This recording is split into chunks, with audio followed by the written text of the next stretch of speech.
سرزمین نعمت عظمیٰ کے طور پر عطا فرمائی، جس میں روحانی طور پر بہت وضاحت کے ساتھ یہ اشارہ تھا کہ لوگوں ہم نے تمہیں یہ زمین قدر والی رات میں عطا فرمائی ہے، یہ ملک تمہیں لیلۃ القدر میں دیا گیا ہے، یہ ملک اور زمین بھی قدر والی ہے، لہذا اس کی قدر کرنا، اس نعمت کی قدر کرنا۔ قرآن حکیم میں اللہ تبارک و تعالی ارشاد فرماتا ہے، بہت اہم ترین بات ہے، اللہ رب العزت ارشاد فرماتا ہے کہ وَاعْتَصِمُوا بِحَبْلِ اللَّهِ جَمِيعًا وَلَا تَفَرَّقُوا۔ اللہ رب العزت نے فرمایا کہ اللہ کی رسی کو سب ایک ساتھ مل کر مضبوطی سے تھامو، تفرقہ پیدا نہ کرو۔ فرمایا وَاذْكُرُوا نِعْمَتَ اللَّهِ عَلَيْكُمْ، اللہ تبارک و تعالیٰ کی نعمت کو یاد کرو۔ اذ کنتم اعداء، تم آپس میں دشمن تھے، فألف بین قلوبکم، اللہ تعالیٰ نے تمہارے دلوں کے درمیان الفت اور محبت کو پیدا فرمایا۔ فأصبحتم بنعمتہ اخوانا، تم اللہ تعالیٰ کی نعمت کی بدولت آپس میں بھائی بھائی بن گئے۔ فکنتم علی شفا حفرۃ من النار، تم جہنم کی آگ کے کنارے پر تھے، فانقذکم منہا، اللہ نے تمہیں اس کنارے میں آگے جہنم کے گڑھے میں گرنے سے بچا دیا۔ تو دوستو بزرگوں، یہ 5 سرزمین جو اللہ تبارک و تعالیٰ نے ایک نعمت کے طور پر ہمیں 27 شب کو عطا فرمائی، یہ اللہ تبارک و تعالیٰ کی نعمت ہے۔ اور یہ ملک خداداد اللہ رب العزت نے ہمیں اس وجہ سے عطا فرمایا کہ ہم نے اللہ تبارک و تعالیٰ سے وعدہ کیا تھا کہ اے باری تعالیٰ، اس سرزمین پر ہم تیرے نظام کو نافذ کریں گے، اور ہمیں ایک ایسا خطہ چاہیے کہ جہاں پر علیحدہ ہو کر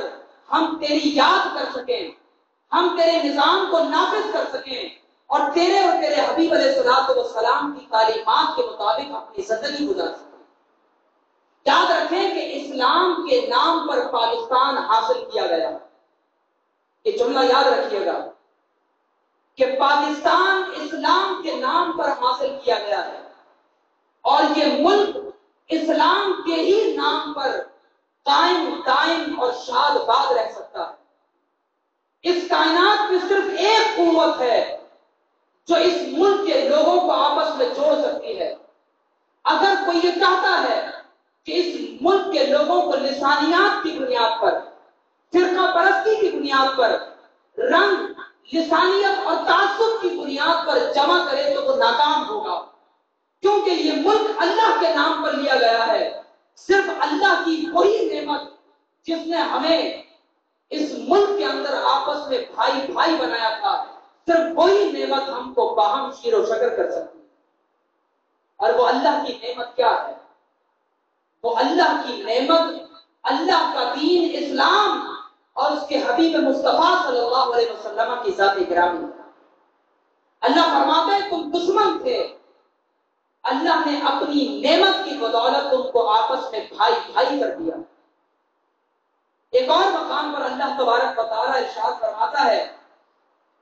کہ اذکروا نعمتی التی انعمت علیکم، جو نعمت میں نے تم پر فرمائی ہے اس نعمت کو یاد کرو۔ اور پھر فرمایا کہ واوفوا بعہدی، اے لوگوں تم میرے وعدے کو پورا کرو، اوفوا بعہدی، میں اپنا وعدہ پورا فرماؤں گا۔ تم میرا وعدہ پورا کرو، میں اپنا وعدہ پورا فرماؤں گا۔ اب یہاں غور طلب بات یہ ہے کہ ہم نے اللہ سے کیا وعدہ کیا تھا، اور اللہ تبارک و تعالیٰ کا وعدہ کیا ہے۔ یہ اہم ترین بات ہے، آپ نے اس کو توجہ کے ساتھ سننا، تاکہ آج کے بعد جب 27 شب آئندہ اہل پاکستان کی زندگی میں آئے تو ان کی زندگی میں، ان کے ظاہر اور باطن میں، ان کی انفرادی اور اجتماعی زندگی میں، ان کے نظاموں کے اندر ایک تبدیلی آنی چاہیے۔ اور انشاءاللہ تعالی ہم یہ امید کرتے ہیں کہ آئندہ سال جب 27 کی شب آئے گی تو پاکستان میں بہت مثبت تبدیلی ہوگی انشاءاللہ تعالی۔ اب آواز بلند کہیں انشاءاللہ۔ اللہ کی ذات سے آپ امید کرتے ہیں۔ ہمارا وعدہ یہ تھا جو میں آپ کو قائد اعظم کی زبانی سنانا چاہتا ہوں۔ قائد محترم نے اپنے وصال سے قبل ارشاد فرمایا کہ اگر محمد مصطفیٰ صلی اللہ علیہ وسلم کا فیضان شامل نہ ہوتا تو یہ پاکستان ہرگز وجود میں نہیں آ سکتا تھا۔ یہ قائد اعظم کے الفاظ ہیں تو آپ کے پرسنل ڈاکٹر ریاض علی شاہ صاحب نے اپنے کلمات میں آپ نے اپنی ڈائری میں لکھا ہے کہ اگر محمد مصطفیٰ صلی اللہ علیہ وسلم کا فیضان شامل حال نہ ہوتا تو پاکستان کبھی مارے سے وجود میں نہ آتا، اور پاکستان کا ملنا یہی وہ خلافت ہے جس کا وعدہ اللہ تبارک و تعالی نے اہل ایمان سے فرمایا ہے کہ اگر اے حبیب صلی اللہ علیہ وسلم آپ کی امت نے صراط مستقیم کو منتخب کیا تو اللہ تعالیٰ ان کو زمین کے اندر بادشاہت اور خلافت عطا فرمائے گا۔ اور پھر قائد نے فرمایا کہ خدا کے اس عظیم انعام کی حفاظت اب مسلمانوں کا فرض ہے۔ پاکستان خداوندی تحفہ ہے اور اس تحفے کی حفاظت ہر پاکستانی مرد و زن، بچے، بوڑھے اور جوان کا فرض ہے۔ اور آپ نے فرمایا کہ اگر تم نے امانت، دیانت، صداقت اور شجاعت کے ساتھ اس پاکستان کی ترقی کی تو وہ وقت دور نہیں کہ پاکستان تمام تر دنیا کے ممالک میں ایک عظیم قوت بن کر نقشے پر ابھر کر سامنے آئے گا۔ قائد کے یہ وہ کلمات ہیں کہ جن کو ہماری نئی نسل کے سامنے بیان نہیں کیا جاتا۔ نئی نسل کو یہ بتایا جاتا ہے کہ قائد اعظم اور علامہ اقبال کو سیکولر ایک نادین ریاست چاہتے تھے۔ اور پاکستان کے حوالے سے میں آپ کو یہ بات بتاتا چلوں کہ ہمارے یہاں 3 قسم کے لوگ موجود ہیں۔ ایک وہ گروہ موجود ہے جو یہ کہتا ہے کہ صرف اسلام، وہ پاکستان کو توڑ کر ویلکنائزیشن کے بعد یہاں اسلام کا لباس چاہتے ہیں۔ یہ لوگ بھی صراط مستقیم سے ہٹے ہوئے ہیں۔ دوسرا گروہ وہ ہے جو کہتا ہے کہ صرف ہوائے نفس اور نفسانی خواہشات، جو اسلام کا تعلق اور رشتہ پاکستان سے توڑ دینا چاہتا ہے، یہ لوگ بھی صراط مستقیم سے ہٹے ہوئے ہیں۔ ایک تیسرا گروہ ہے جس کو نہ پاکستان چاہیے اور نہ اسلام چاہیے، وہ صرف اپنے مغربی آقاؤں کو خوش کرنا چاہتے ہیں، جبکہ صراط مستقیم یہ ہے کہ پاکستان اسلام کے نام پر لیا گیا ہے اور یہ مملکت خداداد اسلام کے نام پر ہی قائم رہ سکتی ہے، اور قائم ہے اور انشاءاللہ قائم رہے گی، انشاءاللہ قائم رہے گی۔ لیکن یہ بات ذہن میں رہے کہ اسلام تو ہمیشہ سے ہے اور ہمیشہ رہے گا، اور پاکستان رہے یا نہ رہے اسلام رہے گا، اسلام رہے گا۔ لیکن اللہ تعالی نے آج اس زمانے میں جس خطہ زمین کو اسلام کی سربلندی اور قیادت کے لیے منتخب فرمایا ہے، جس خطہ زمین کو اللہ نے اسلام کی آخری چٹان اور دفاع کے طور پر منتخب فرمایا ہے، وہ یہ پاک سرزمین ہے جہاں پر آج آپ بیٹھے ہوئے ہیں۔ یہ وہ زمین کا عظیم ٹکڑا ہے، لہذا اپنے ذہن اور قلب کو صاف کیجیے۔ کہا جاتا ہے کہ پاکستان ایک لادین ریاست ہے۔ اس کی سب سے بڑی دلیل یہ ہے کہ اگر آج پاکستان کے اوپر حملہ ہوتا ہے، مجھے جنرل ایوب خان کے وہ لفظ یاد ہیں کہ جب 65 کی جنگ میں ہندوستان کی طرف سے پاکستان پر حملہ ہوا تو جنرل ایوب خان نے جب ریڈیو پر آ کر یہ کہا کہ ہندوؤں نے ایک ایسی قوم کو للکارا ہے جو لا الہ الا اللہ محمد رسول اللہ صلی اللہ علیہ وسلم کا نعرہ لگاتا ہے، اور پاکستانی فوج کو آج اپنے جوہر دکھانے کا موقع ملا ہے، تو جب کبھی پاکستان پر حملہ ہوتا ہے لوگوں کو آپ سیکولرزم کے نام پر جمع نہیں کرتے۔ مجھے بتائیں کہ پاکستان پر حملہ ہو تو کیا پاکستان کے لوگوں کو نعوذ باللہ بتوں کے نام پر جمع کیا جائے گا؟ کہ یہاں کے لوگوں کو نفسانی خواہشات کے نام پر جمع کیا جائے گا، یا یہاں کے لوگوں کو لا الہ الا اللہ محمد رسول اللہ صلی اللہ علیہ وسلم پر جمع کیا جائے گا؟ یہ اس بات کی سب سے بڑی دلیل ہے کہ پاکستان کے لوگ ایک سیکولر ریاست نہیں چاہتے، بلکہ قائد کا جو ویژن اور ہمارے بزرگوں کا جو نظریہ تھا وہ یہی تھا کہ ہمیں اس پاکستان کو لا الہ الا اللہ پر بنانا ہے اور محمد رسول اللہ پر اس کی تکمیل کرنی ہے۔ تو یہ وہ نظریہ ہے، یہ وہ ویژن ہے جس کو دو قومی نظریہ کہا جاتا ہے کہ ہندو اور کفار اپنے عقیدے کے اعتبار سے،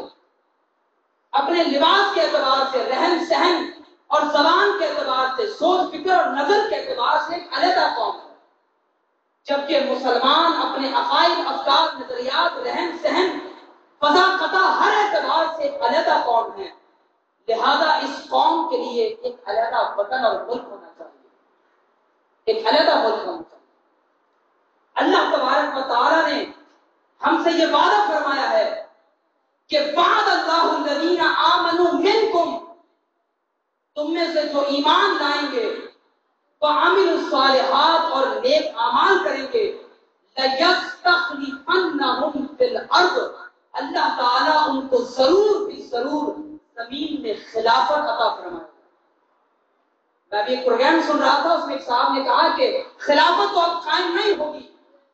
یہ قرآن کا لفظ میں آپ کو بتا رہا ہوں کہ لَيَسْتَخْلِفَنَّهُمْ فِي الْأَرْضِ، اللہ فرماتا ہے میں ضرور بھی ضرور ان کو زمین میں خلافت عطا فرماؤں۔ اور قربان جائیں پھر اللہ کا وعدہ کیا ہے؟ اللہ کا وعدہ یہ ہے، اللہ نے فرمایا کہ اہل پاکستان سنیں، ہمارے وہ ادارے سنیں جن کو اللہ تعالیٰ نے آج نفاذ کی قوت عطا فرمائی ہے۔ اللہ فرماتا ہے وَلَوْ أَنَّهُمْ أَقَامُوا التَّوْرَاةَ وَالْإِنْجِيلَ، فرمایا یہود و نصارہ اگر توریت اور انجیل کو نافذ کرتے، یہود و نصارہ سے توریت اور انجیل کے بارے میں کہا جاتا ہے، فرمایا اگر یہ توریت اور انجیل کو نافذ کرتے، فرمایا وما انزل الیہم من ربہم، اور جو کچھ ان کے رب کی طرف سے ان پر نازل ہوا ہے، تو فرمایا لَأَكَلُوا مِن فَوْقِهِمْ وَمِن تَحْتِ أَرْجُلِهِمْ، فرمایا اگر توریت اور انجیل کو نافذ کرتے تو اللہ تعالیٰ اس کے نفاذ کی برکت سے ان کو آسمان اور ان کے قدموں کے نیچے سے رزق عطا فرمایا۔ تو جب توریت اور انجیل کے قیام سے اللہ تعالیٰ آسمان اور تمہارے قدموں کے نیچے سے تمہیں رزق دے سکتا ہے، تو وہ قرآن جو اللہ نے لیلۃ القدر میں نازل فرمایا، وہ قرآن جو اللہ نے محبوب رب عالمین کے قلب اطہر پر نازل فرمایا، آج امت محمدیہ علی صاحبہا الصلاۃ والتسلیم اس قرآن کو نافذ کرے گی، تو آپ بتائیں کہ اللہ تعالیٰ ہر جہت سے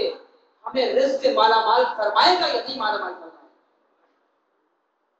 آج ضرورت اس عمل کی ہے کہ اہل ایمان اپنے اس وعدے کو پورا کریں کہ جو اللہ نے فرمایا تھا کہ جب اہل ایمان کو اللہ زمین میں خلافت دیتا ہے تو وہ نماز کا، زکات اور اللہ کا نظام قائم کرتے ہیں۔ اگر آج ہم نے وہ وعدہ پورا فرمایا تو پھر اللہ تبارک و تعالیٰ کا یہ ہم سے وعدہ ہے کہ اللہ تبارک و تعالیٰ پھر ہم کو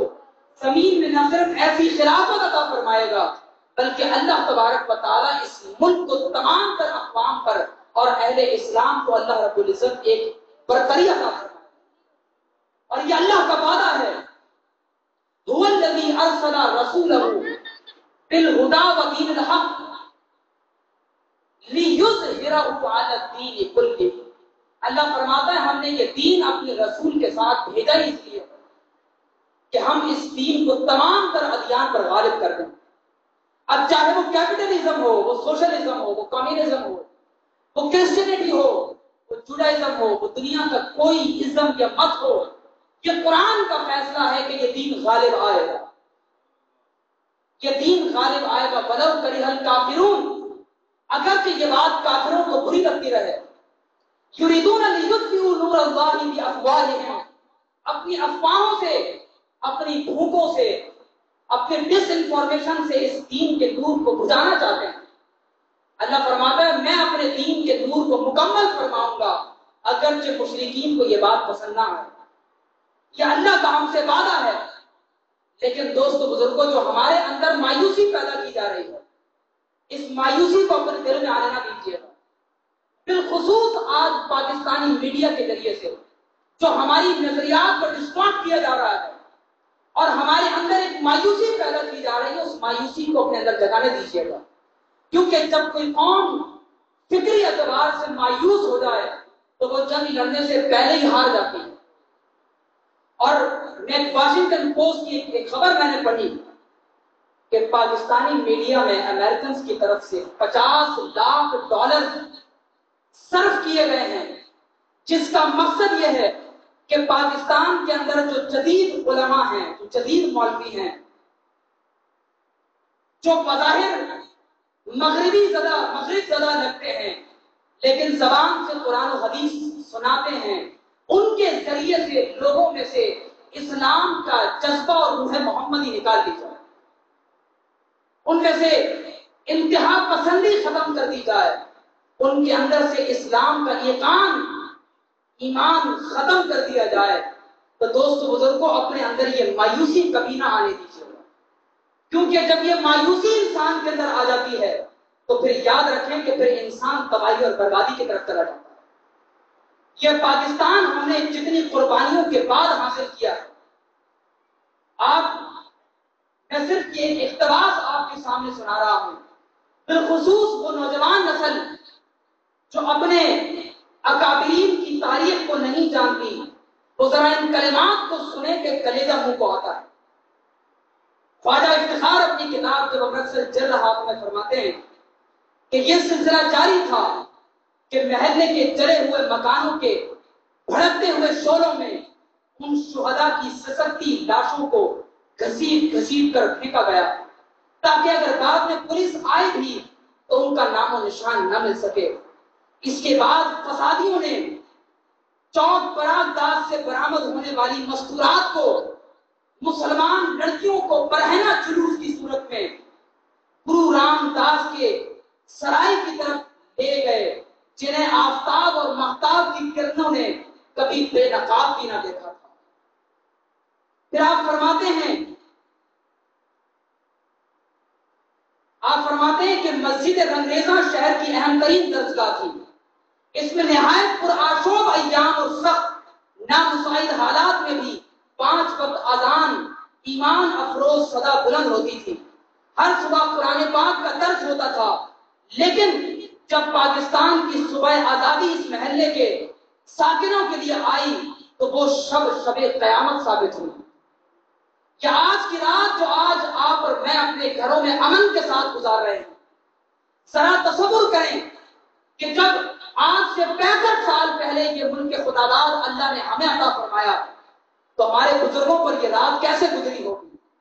کہا کہ عید سے 3 دن پہلے رمضان کی 27ویں روز ریاستی اور گورکھا فوج نے مقامی ہندوؤں اور سکھوں کے ساتھ مل کر مسجد پر دھاوا بول دیا، قرآن پاک کو جلایا گیا، وہ لوگ جو قرآن پاک کی تلاوت کر رہے تھے مسجد میں ان کو بے دردی کے ساتھ تحقیر کیا گیا، قرآن پاک کے نسخوں کی بے حرمتی کی گئی،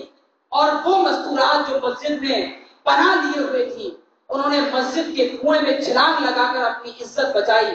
مگر وہ لڑکیاں جو کنویں کے بھرنے کی وجہ سے نہ مر سکیں، ان تمام کی عزت اور عصمت دری کے بعد ان کو برہنہ حالت میں قتل کرنے کے بعد تڑپتا اور سسکتا چھوڑ دیا گیا۔ تو دوستو بزرگوں یہ وہ قربانیاں ہیں جو آپ کو اور ہمارے اکابرین نے دی ہیں۔ اگر ہم نے اپنی تاریخ کو یاد نہ رکھا اور اپنے آپ کو مغربی رنگ کے اندر رنگا تو پھر یاد رکھیں کہ پھر اللہ تبارک و تعالیٰ کا ایک نظام ہے، قوموں کے عروج اور زوال کی ایک داستان ہے اللہ تعالیٰ کی، وہ سنت کبھی تبدیل نہیں ہوتی۔ میرے پیر و مرشد حضرت قبلہ سیدی و مرشدی آقائی و مولائی پروفیسر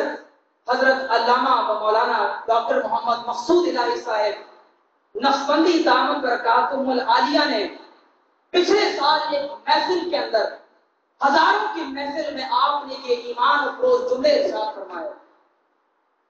جو اہل ایمان میں سے، اہل پاکستان میں سے مایوسی کو دور کرتے ہیں۔ آپ نے فرمایا کہ لوگ نا امید ہو جاتے ہیں، مسلمانوں کی کمزوریاں اور ان کے حال کو دیکھ کر نا امید ہو جاتے ہیں۔ فرمایا نا امیدی کفر ہے۔ جو اللہ کے دین کو پسند کرتے ہیں وہ اس بات کو جان لیں، جو اللہ کے دین کو پسند نہیں کرتے وہ اس بات کو جان لیں کہ اللہ تعالیٰ کا ایک پروگرام ہے اور تم نے بھی اپنا ایک پروگرام بنایا ہوا ہے۔ یاد رکھو کہ پروگرام تو میرے رب کا چلنا ہے، پروگرام تو میرے رب کا چلنا ہے۔ اور جو لوگ انتہا پسند ہیں ان کی مثال دے کر اسلام کے خلاف باتیں کی جاتی ہیں۔ پھر آپ نے فرمایا کہ میں آپ کو بتا دوں کہ یہ اللہ کا فضل ہے، اللہ جسے چاہتا ہے عطا فرماتا ہے۔ اسلام کی بات دور اور مجاہدین کی کمان اللہ نے پاک فوج کے ہاتھ میں عطا فرمائی، اور ہندوستان کے لوگ، ہندوستان کے ہندو جو افغانستان میں دشمنان اسلام کے ساتھ مل کر پاکستان کو توڑنے کی کوشش کر رہے ہیں، آپ جان لیں کہ اس وقت روئے زمین پر جو اصل مشرکین ہیں وہ ہندوستان میں آباد ہیں، اور انشاءاللہ تعالی افغانستان کے اندر امریکہ اور ان کے ہوائیوں کی شکست کے بعد اللہ تعالی یہیں سے غزوہ ہند کے دروازے کو با فرما دے گا۔ غزوہ ہند کا دروازہ یہیں سے کھلے گا، اور یہ وہ مبارک غزوہ ہے جس کے بارے میں رسول اللہ صلی اللہ علیہ وسلم نے یہ وعدہ فرمایا ہے کہ جو شخص اس غزوہ ہند کے اندر شریک ہوگا اللہ تبارک و تعالی اس کو جنتی ہونے کی بشارت عطا فرمائے۔ ہم اپنی گفتگو کے اختتام پر جا رہے ہیں، تو ذرا ان باتوں کو آپ غور سے سماعت کیجیے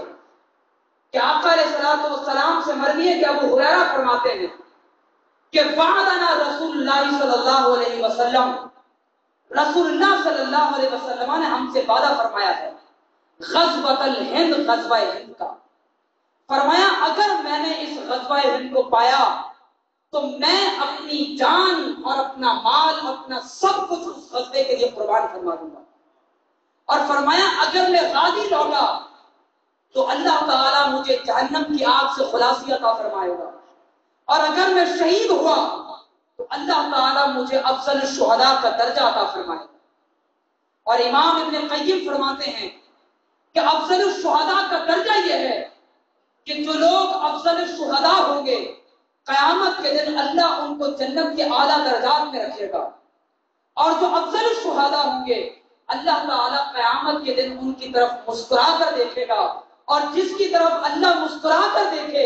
اللہ تعالیٰ اس کا کوئی حساب و کتاب نہیں فرمائے گا، اس کا کوئی حساب و کتاب نہیں ہوگا۔ اور یہ حدیث غزوہ ہند سے متعلق ایک دو نہیں کئی احادیث ہیں، تو امام نسائی نے اپنی نسائی میں، مسند امام احمد بن حنبل میں، النہایہ فی الفتن اور کئی ایک احادیث کی کتب کے اندر یہ احادیث موجود ہیں۔ لیکن غور طلب بات یہ ہے کہ جب یہ تمام کی تمام بشارتیں ہمارے لیے ہیں تو آج اس امر کی ضرورت ہے کہ اہل پاکستان بالخصوص آج اس 27ویں شب کے موقع پر اس عہد کی تجدید کریں کہ اے باری تعالیٰ تو نے 27ویں شب کو آج سے 65 سال قبل جو ملک ایک نعمت کے طور پر عطا فرمایا تھا اور جو وعدہ ہم نے تجھ سے کیا تھا، اے باری تعالیٰ ان 65 سالوں میں ہم اس وعدے کو بھولے رہے، لیکن اے رب کریم آج ہم تجھ سے اس وعدے کی تجدید کرتے ہیں کہ آج کے بعد سے اپنی ظاہری زندگی کو بھی تبدیل کریں گے، اپنی باطنی زندگی کو بھی تبدیل کریں گے، اپنی صفوں میں اتحاد کو پیدا کریں، اپنے اندر سے مایوسی ختم کریں۔ قرآن حکیم میں اللہ فرماتا ہے کہ یا اہل الکتاب تعالوا الی کلمۃ سواء بیننا و بینکم، اہل کتاب سے فرما دیجئے کہ اے اہل کتاب تم اس ایک کلمے پر ہمارے ساتھ اتفاق کر لو، ہماری طرف آ جاؤ۔ اللہ نعبد الا اللہ، ہم اللہ کے سوا کسی کی عبادت نہیں کریں گے، ولا نشرک به شیئا ولا يتخذ بعضنا بعضا اربابا من دون اللہ، ہم اللہ کے ساتھ کسی کو شریک نہیں ٹھہرائیں گے، اللہ کے سوا کسی کی عبادت نہیں کریں گے، اور اللہ کے سوا کسی کو اپنا رب نہیں بنائیں گے۔ اب یہ بات آپ غور سے سنیے گا یہ حکم مومنین کو دیا جا رہا ہے کہ تم اہل کتاب سے کہو کہ ہمارے ساتھ لا الہ الا اللہ پر مشرکین کے خلاف اتحاد کر لو. تو یہ صلح جزوی ہو گئی، یہ جزوی صلح ہو گئی. تو فرمایا کہ ایک کلمے پر جمع ہو جاؤ جو تمہارے اور ہمارے درمیان ایک ہے. تو دوستو جب مشرکین کے خلاف اہل کتاب جو یہود و نصارہ کافر ہیں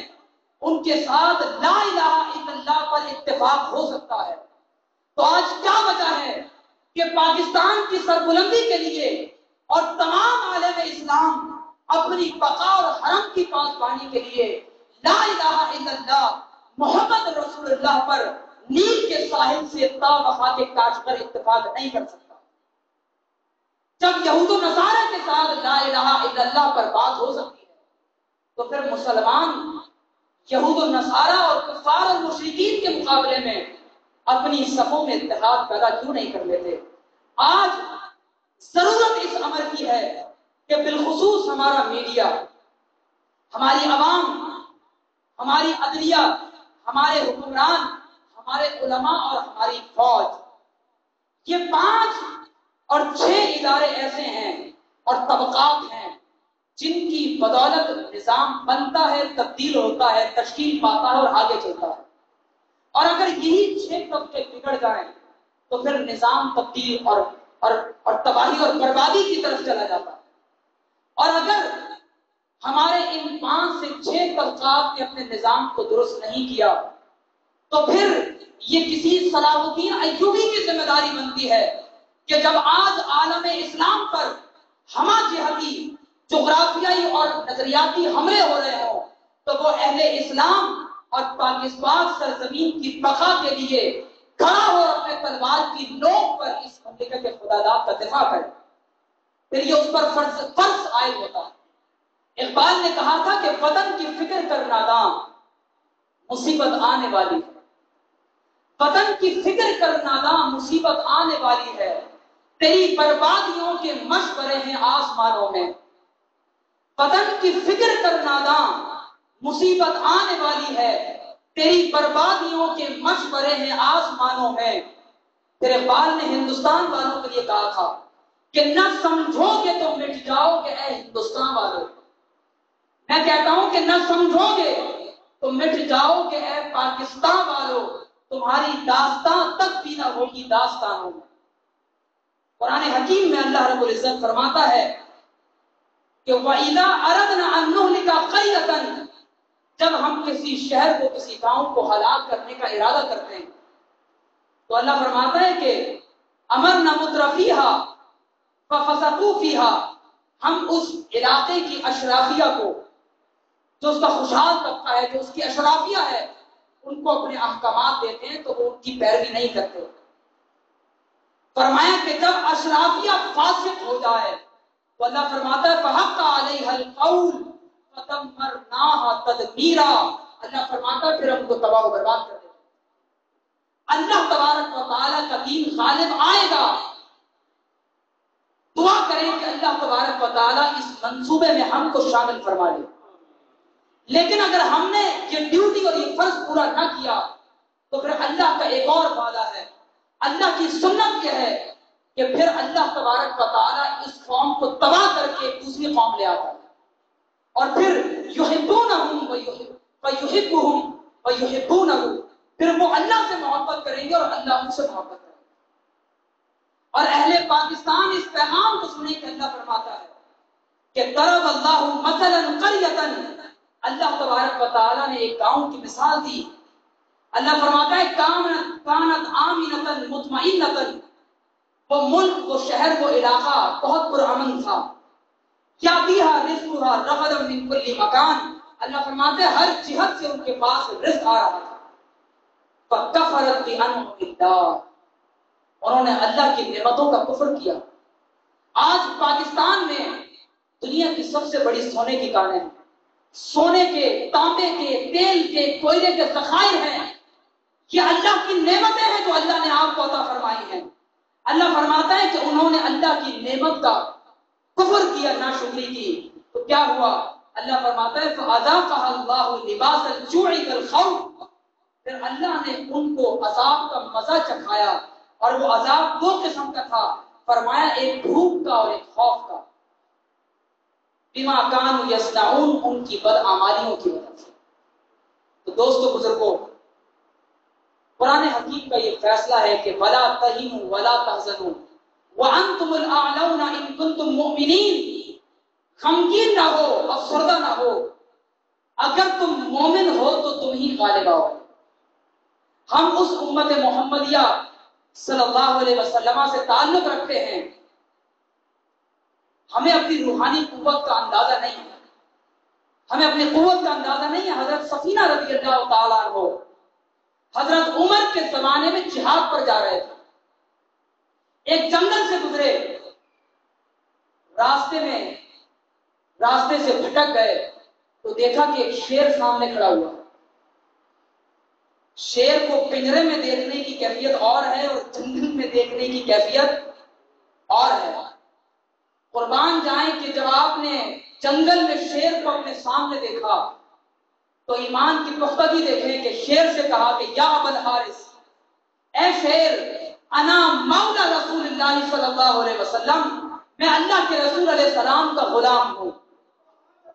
میں اللہ کے رسول کا غلام ہوں